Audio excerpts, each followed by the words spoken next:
তো নমস্কার বন্ধুরা, welcome to PO double academy. তো বন্ধুরা, আজকে তোমাদের একটি গুরুত্বপূর্ণ ক্লাস করাবো, সেটি মূলত বায়োলজি থেকে। আর আজকে ক্লাসের টপিক থাকছে কোষ। আর এই ক্লাসের যে নোটগুলো, বিশেষ করে জিএনএম, এএনএম, রেলওয়ে, এছাড়াও সায়েন্স টপিক থেকে যেগুলো যেগুলো যে কোনো পরীক্ষায় আসে, খুব গুরুত্বপূর্ণ। আজকে প্রতিটা লাইন, প্রতিটা সংজ্ঞা তোমাদের জন্য খুব ইম্পর্টেন্ট হতে চলেছে। আশা রাখবো তোমাদের আজকের এই ভিডিওটি ভালো লাগবে। আর আজকের এই ভিডিওটি ক্লাস তোমরা ইউটিউবে সব জায়গায় ঘাটলেও পাবে না। আর আমার যে নোটগুলি সেগুলো কোথাও পাবে না। তো আশা রাখবো তোমার সম্পূর্ণ ভিডিওটি দেখবে। আর নোটগুলো খুব যত্ন করে বানিয়েছে, তো অবশ্যই লাইক করবে, চ্যানেলকে সাবস্ক্রাইব করবে। আর নোটগুলো অবশ্যই নিজের খাতায় লিখে রাখবে, তাহলে তোমাদের অন্যান্য পরীক্ষা বা প্রিপারেশনের জন্য সুবিধা হবে। তো চলো বেশি দেরি করবো না, শুরু করবো। তো অবশ্যই বন্ধুরা ভিডিওটিকে লাইক করে নিয়ে চ্যানেলটিকে সাবস্ক্রাইব করে দেবে। এছাড়াও এই নোটটির জন্য ডেসক্রিপশন বক্স চেক করতে পারো, ওখানে আমি দিয়ে দিয়েছি এটার পিডিএফ। তো আশা রাখবো তোমাদের আজকের এই ভিডিওটি ভালো লাগবে। তো শুরু করবো আজকে তোমাদের প্রথমে সেল বা কোষ থেকে। তো সর্বপ্রথম আমি আলোচনা করবো তোমাদের মৌলিক ধারণা বা বেসিক কনসেপ্ট, অর্থাৎ সর্বপ্রথম আমি আলোচনা করবো তোমাদের মৌলিক ধারণা বা বেসিক কনসেপ্ট থেকে। তো সর্বপ্রথম কোষ সংক্রান্ত বিদ্যাকে মূলত সাইটোলজি বলা হয়, অর্থাৎ কোষ সংক্রান্তকে বিদ্যা বা কোষ সংক্রান্ত বিদ্যাকে মূলত সাইটোলজি বলা হয়। এটা খাতায় লিখে রাখবে, প্রশ্ন আসতে পারে যে কোষ সংক্রান্ত বিদ্যাকে কি বলা হয়। তো এরপরে জীবের গঠন, অর্থাৎ জীব কি কি দিয়ে তৈরি হয়। তো বন্ধুরা, সর্বপ্রথম কোষ থেকে কলা, কলা থেকে অঙ্গ এবং অঙ্গ থেকে তন্তু, এই কয়টা দিয়ে মূলত মানবদেহ তৈরি। অর্থাৎ কোষ, কলা, অঙ্গ, তন্তু, এই কয়টা দিয়ে মূলত একটি মানবদেহে তৈরি, অর্থাৎ জীবদেহের গঠন এইগুলো দিয়ে তৈরি হয়। বুঝতে পেরেছো? এরপরে আলোচনা করবো আমি আবিষ্কারক, অর্থাৎ কোষ কে আবিষ্কার করেছি। তো বন্ধুরা, কোষ সর্বপ্রথম রবার্ট হুক 1665 সালে প্রথম কোষ আবিষ্কার করেন, যেই কোষটি ছিল মৃত কোষ। অর্থাৎ কোষ আবিষ্কার করেন রবার্ট হুক, যেটি মূলত 1665 সালে তিনি প্রথম কোষ আবিষ্কার করেন, এবং এটি ছিল মৃত কোষ। এরপরে লিওয়েন হুক, অর্থাৎ এরপরে লিওয়েন হুক 1674 সালে প্রথম জীবিত কোষ আবিষ্কার করেন। তো বন্ধুরা, দেখতেই পেরেছো, প্রথম মৃত কোষ আবিষ্কার করেন হচ্ছে রবার্ট হুক, এবং লিওন হুক জীবিত কোষ আবিষ্কার করেন 1674 সালে। এরপরে লিওন হুকের বিখ্যাত একটি বইয়ের নাম, সেই বইটির নাম হচ্ছে সিক্রেটস অফ নেচার। অর্থাৎ লিওন হুকের বিখ্যাত একটি বইয়ের নাম, তার নাম হচ্ছে সিক্রেটস অফ নেচার, এটা খাতায় লিখে রাখবে। এরপরে লিওয়েন হুকের উপাধি ফাদার অফ মাইক্রোবায়োলজি বলা হয়, অর্থাৎ লিওয়েন হুককে ফাদার অফ মাইক্রোবায়োলজি বলা হয়। এগুলি খুব গুরুত্বপূর্ণ, তো এগুলি খাতায় লিখে রাখবে। তো আশা করি এতটুকু বুঝতে পেরেছো। এরপরে আমি আলোচনা করবো তোমাদের কোষের আকার ও প্রকারভেদ নিয়ে। এরপরে তাহলে কি আলোচনা করবো? কোষের আকার ও প্রকারভেদ নিয়ে।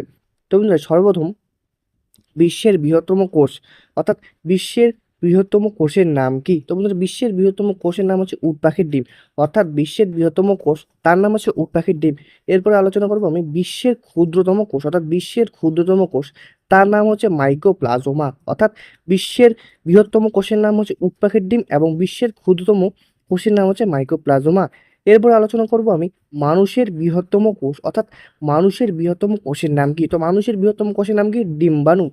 অর্থাৎ মানবদেহের বৃহত্তম কোষ, তার নাম হচ্ছে ডিম্বাণু। এরপরে আলোচনা করব আমি মানুষের বা মানবদেহের ক্ষুদ্রতম কোষের নাম, অর্থাৎ মানবদেহের ক্ষুদ্রতম কোষের নাম কি? তো বন্ধুরা, মানবদেহের ক্ষুদ্রতম কোষের নাম হচ্ছে শুক্রাণু বা স্পাম।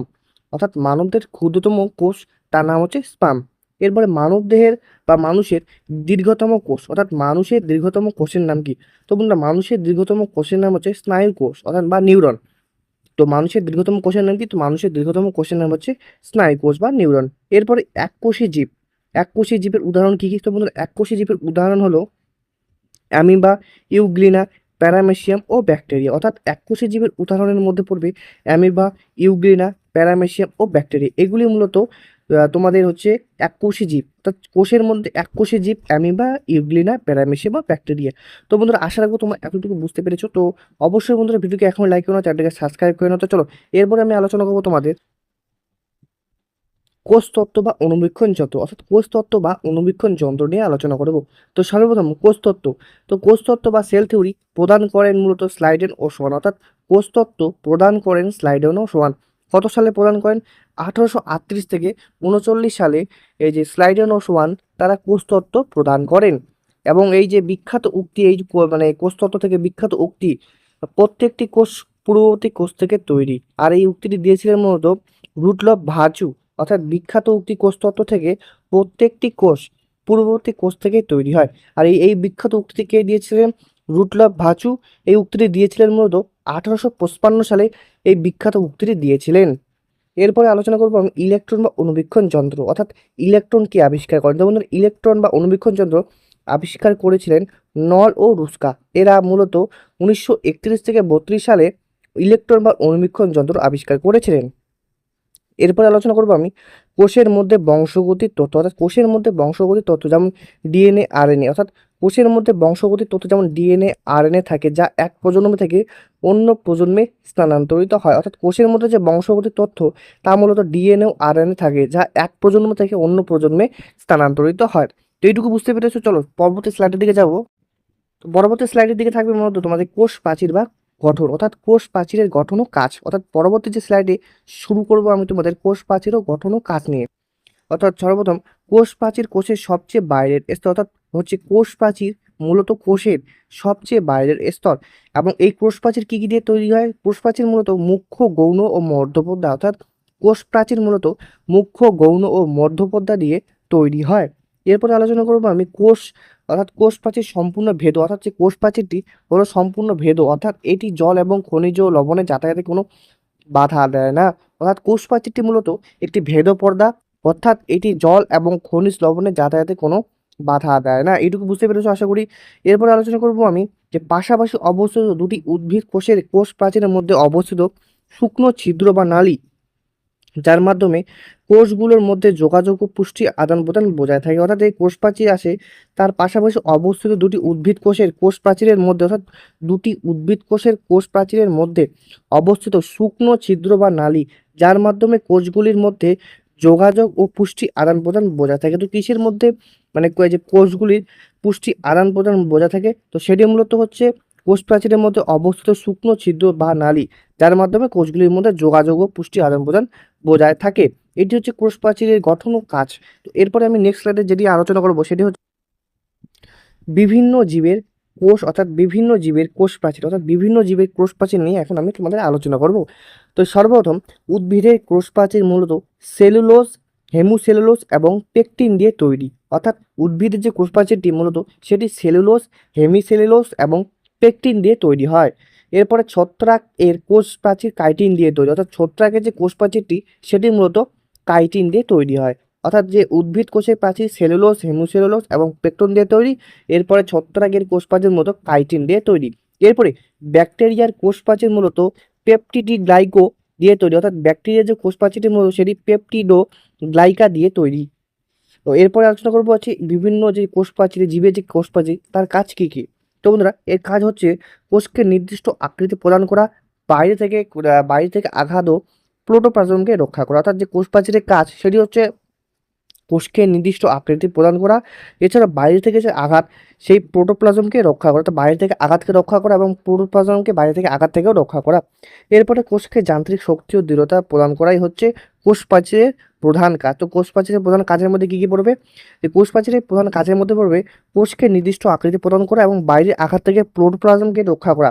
এছাড়াও আরেকটি গুরুত্বপূর্ণ কাজ সেটি হচ্ছে কোষকে যান্ত্রিক শক্তি ও দৃঢ়তা প্রদান করা, অর্থাৎ কোষকে যান্ত্রিক শক্তি ও দৃঢ়তা প্রদান করাই হচ্ছে কোষ প্রাচীরের একটি গুরুত্বপূর্ণ কাজ। তো চল এরপরে আরো একটি বিষয় নিয়ে আলোচনা করবো, সেটি হচ্ছে তো বন্ধুরা এখন আমি আলোচনা করবো তোমাদের কোষ পর্দা নিয়ে, অর্থাৎ কোষ পর্দা সম্পর্কে এখন আমি তোমাদের আলোচনা করব। তো বন্ধুরা সর্বপ্রথম প্রাণী কোষের সব থেকে বাইরের স্তর বা পর্দা, অর্থাৎ কোষ পর্দা হলো প্রাণী কোষের সব থেকে বাইরের স্তর বা পর্দা, তার নাম হচ্ছে কোষ পর্দা। এরপরে এটি প্রোটোপ্লাজমের বাইরের পাতলা ও স্থিতিস্থাপক এবং সজীব আবরণ, অর্থাৎ এটি প্রোটোপ্লাজমের বাইরের পাতলা পর্দা এবং স্থিতিস্থাপক এবং সজীব আবরণ, যার নাম কোষ পর্দা। এরপরে এটি অর্ধভেদ্য বা প্রভেদক পর্দা, অর্থাৎ এটি অর্ধভেদ্য বা প্রভেদক পর্দা, অর্থাৎ এটি কেবল নির্দিষ্ট কিছু পদার্থকে কোষের ভেতরে ঢুকতে বা বের হতে দেয়। অর্থাৎ এইটি অর্ধভেদ্য পর্দা বা প্রভেদক পর্দা হওয়ার কারণেই কিছু নির্দিষ্ট পদার্থকে কোষের ভেতরে ঢুকতে বা বের হতে দেয়। এরপরে এটি মূলত লিপিড এবং প্রোটিন দিয়ে তৈরি, অর্থাৎ এই যে কোষ পর্দা মূলত একটি লিপিড এবং প্রোটিন দিয়ে তৈরি। একে লিপোপ্রোটিন স্তরও বলা হয়, অর্থাৎ এই যে কোষ পর্দাকে মূলত লিপোপ্রোটিন স্তরও বলা হয়। কেন বলা হয়? কেননা এটি লিপিড এবং প্রোটিন দিয়ে তৈরি, সামান্য পরিমাণে কার্বোহাইড্রেট থাকে। অর্থাৎ এই যে কোষ পর্দায় মূলত কী কী থাকে? লিপিড এবং প্রোটিন, এছাড়াও সামান্য কার্বোহাইড্রেটও থাকে। তো আশা করি এতটুকু বুঝতে পেরেছো। চলো এরপরে আমি আরেকটি স্লাইড নিয়ে আলোচনা করব, সেটি হচ্ছে ফ্লুইড মোজাইক মডেল। এর প্রবক্তা হচ্ছে S.J. সিঙ্গার এবং G.L. নিকলসন। অর্থাৎ যে ফ্লুইড মোজাইক মডেল তার হচ্ছে মানে প্রবক্তা এস সিঙ্গার এবং জি.এল. নিকলসন। এটি উনিশশো মানে 1900 সালে এটি প্রবর্তন করা, অর্থাৎ 1900 সালে এই ফ্লুইড মোজাইক মডেল মূলত প্রবর্তক হয়। মডেলের বর্ণনা, এই মডেলের অনুযায়ী কোষ পর্দা অনেকটা সমুদ্রের মতো, অর্থাৎ এই মডেল বা এই যে মডেলটা, এই মডেল অনুযায়ী কোষ পর্দা হচ্ছে অনেকটা সমুদ্রের মতো, যেখানে লিপিড হলো জল এবং প্রোটিনগুলো তাতে হিমশৈল বা মোজাইকের মতো ভেসে থাকে। অর্থাৎ এই মডেলের বর্ণনা দিতে গিয়ে মানে অনেকেই বলে ফেলে যে এই মডেল অনুযায়ী মানে এই যে ফ্লুইড মোজাইক মডেল অনুযায়ী কোষ পর্দা অনেকটা সমুদ্রের মতো, যেখানে লিপিড হলো জল এবং প্রোটিনগুলো তাতে হিমশৈল বা মোজাইকের মতো ভেসে থাকে। তো এতটুকু আশা করি বুঝতে পেরেছো। এরপরে এটি কোষ পর্দার সবচেয়ে গ্রহণযোগ্য এবং আধুনিক মডেল, অর্থাৎ কোষ পর্দার যে মডেলগুলো আছে তার মধ্যে সবচেয়ে গ্রহণযোগ্য এবং আধুনিক মডেল হচ্ছে এই ফ্লুইড মোজাইক মডেল, যার প্রবক্তা হচ্ছে এস সিঙ্গার এবং জি.এল. নিকলসন। এটির মধ্যে 1900 সালে প্রবর্তন করেন এবং এই মডেলের বর্ণনা দিতে গিয়ে এই বলে বর্ণনা হচ্ছে যেমন অনেকটা সমুদ্রের মতো, যেখানে লিপিড হলো জল এবং প্রোটিনগুলো তাতে হিমশৈল বা মোজাইকের মতো ভেসে থাকে, এবং এটি কোষ পর্দার সবচেয়ে গ্রহণযোগ্য এবং আধুনিক মডেল। তো তোমাদের বোঝানোর ক্ষেত্রে আমি আরেকবার তোমাদের রিপিট করে বললাম। তো চলো এরপরে আমি আলোচনা করবো নেক্সট স্লাইড, সেটি হচ্ছে কোষ পর্দার গঠন, অর্থাৎ কোষ পর্দার গঠন। এখন এতক্ষণ তোমাদের আমি কোষ পর্দা পড়ালাম, এখন তোমাদের কোষ পর্দার গঠন নিয়ে আলোচনা করবো। তো চলো, সর্বপ্রথম লিপিড স্তর। এখানে লিপিডগুলি লেয়ার বা দুটি স্তরে সাজানো থাকে, অর্থাৎ যে কোষ পর্দার যে লিপিড স্তরগুলি সেগুলির মতো লেয়ার বা দুটি স্তরে সাজানো থাকে। তো এরপরে আমি আলোচনা করবো তোমাদের প্রোটিনের প্রকারভেদ নিয়ে। তো প্রোটিনের প্রকারভেদ নিয়ে আলোচনা করবো। তো বন্ধুরা, কোষ পর্দার যে প্রোটিন সেটির মধ্যে দুই প্রকার। কী কী প্রকার? সেটা প্রথমটা হচ্ছে ইন্টিগ্রাল প্রোটিন, যেগুলি পর্দার গভীরে পতিত থাকে, অর্থাৎ ইন্টিগ্রাল যে প্রোটিনটা সেটি মূলত মানে গভীরে পতিত থাকে, অর্থাৎ কোষের বা পর্দার গভীরে পতিত থাকে। এবং এরপরে পেরিফেরাল প্রোটিন, যেগুলি পর্দার উপরিভাগে থাকে, অর্থাৎ যেগুলি মূলত গভীরভাবে মানে গভীরে থাকে বা গভীরে পতিত থাকে, তার নাম হচ্ছে ইন্টিগ্রাল প্রোটিন। এবং দুই নম্বরে যেটা মূলত উপরিভাগে থাকে তার নাম হচ্ছে পেরিফেরাল প্রোটিন। এবং এরপরে কোলেস্টেরল, এটি পর্দার মানে স্থায়িত্ব ও নমনীয়তা বজায় রাখে, অর্থাৎ কোলেস্টেরল এটি পর্দার স্থায়িত্ব বা বা নমনীয়তা বজায় রাখে। তো বন্ধুরা, আশা করবো আজকে তোমাদের এই বায়োলজি ক্লাসটা ভালো লেগেছে। আর বন্ধুরা, আজকে একটু ব্যস্ত থাকার কারণে তোমাদের আমি স্পিডের মধ্যে করলাম। তো নেক্সট কোনো ক্লাসে তোমাদের আবার এগুলি বুঝিয়ে করাবো। তো অবশ্যই বন্ধুরা, আজকে ভিডিওটি লাইক করে নেবে, চ্যানেলটিকে সাবস্ক্রাইব করে নেবে। তো চলো, আজকের জন্য টাটা, নেক্সট কোনো ভিডিও দেখা হচ্ছে। আর অর্জুন ব্যাচ 2.0 অবশ্যই কোর্সটাতে জয়েন হয়ে নেবে। তো চলো।